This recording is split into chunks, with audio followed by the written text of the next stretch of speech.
Have you ever been in a company where everything just gets stuck? Where it feels like the leadership structure is more of a bottleneck than a breakthrough? Well, today, we're going to look at a pretty radical idea that flips traditional leadership on its head. It suggests the perfect number for a leadership team isn't 1, and it's not even 2, it's 3. All right, let's get into it. Here's what we're going to cover.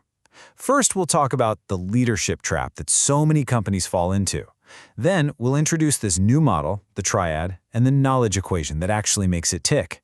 After that, we'll get real about the benefits versus the cost, and finally, we'll explore how you could actually start using this. So first things first, let's really diagnose a problem that's super common in organizations, even if they don't see it happening. And really, this is the question we have to ask ourselves, because the source material we're digging into today makes a strong case that our classic top-down models, the single boss or even a two-person partnership, they have some really fundamental flaws. Flaws that can seriously hold a company back. So, what exactly are they? Okay, check this out. It really lays the whole dilemma out so clearly. With one leader, you're always running the risk of a dictatorship. All the power's in one place, and you know what that does? It kills diversity of thought. But if you go with two leaders, you get a totally different problem. You get a stalemate. Every big decision becomes a 50-50 toss-up, and the whole strategy just gets paralyzed. It's like you're either on a runaway train or a train that's stuck at the station. Neither one is good. So, if one leader is a potential dictator and two leaders can lead to a total deadlock, what's left? What's the alternative? Well, this brings us right to the heart of this idea, a totally new model that's designed from the ground up for resilience. And the answer, maybe you guessed it, is 3. The thinking here is that 3 is the magic number for an active leadership team.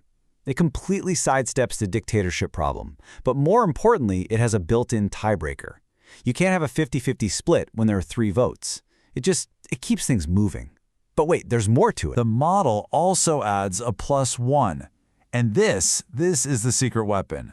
It's a 4th member who is a designated, ready-to-go substitute. So, if one of the 3 active leaders is sick, on vacation, whatever, the substitute just seamlessly steps in. The rule of 3 is always in effect. The decision-making engine never, ever stalls. Now, it's really important to give credit where it's due.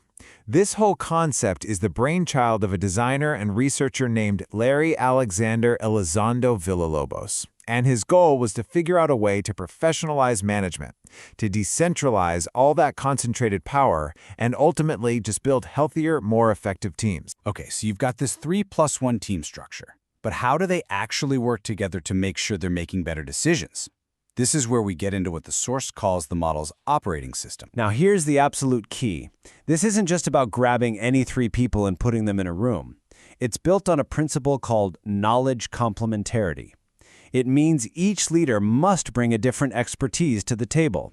Think of it like this. You want one leader who lives and breathes finance, another who's a master of operations, and a third who's a genius at marketing. You're not looking for 3 copies of the same person. You're trying to build one superbrain out of 3 different specialized ones. So the source actually gets into a whole functional equation for this, but to put it simply, it's a system that follows these 4 basic rules. 1, you always have 3 active decision makers. 2, that substitute protocol keeps things running smoothly no matter what. 3, the team itself is built specifically for maximum knowledge diversity. And 4, there's a constant quality check to make sure that diversity is real, effective, and actually working. Okay, I know what you're probably thinking right now. Hold on, 3 leaders plus a salaried substitute? That sounds expensive. And you're right. That's the #1 objection. So let's just tackle that thing head on. The core argument here is that the benefits you get from this model completely blow the costs out of the water. Think about it. Responsibility is distributed, so there's no single person to blame or praise. It creates a culture of collective accountability. By its very design, it helps avoid those top-down authoritarian decisions. It naturally fosters incredible teamwork across different disciplines. And all of that together builds a company that is just fundamentally healthier, more resilient, and way more innovative. And the source material puts it pretty bluntly. I'm going to quote it directly. If your company isn't willing to spend on 3 leaders who complement and control each other, then it's condemned to a toxic or dysfunctional leadership. So the thinking here is crystal clear. Yeah, it costs money. But the hidden costs of a toxic, dysfunctional leadership structure, terrible morale, constant employee turnover, bad strategic bets, those costs are always high. All right, so let's say you're intrigued, maybe even sold on the idea. How in the world would you actually start to make this happen? Well, the good news is the source provides a really clear, actionable game plan. And you don't have to, blow up the whole company overnight. You start small. First, you clearly define the roles. What specific expertise does each of these 3 leadership seats need?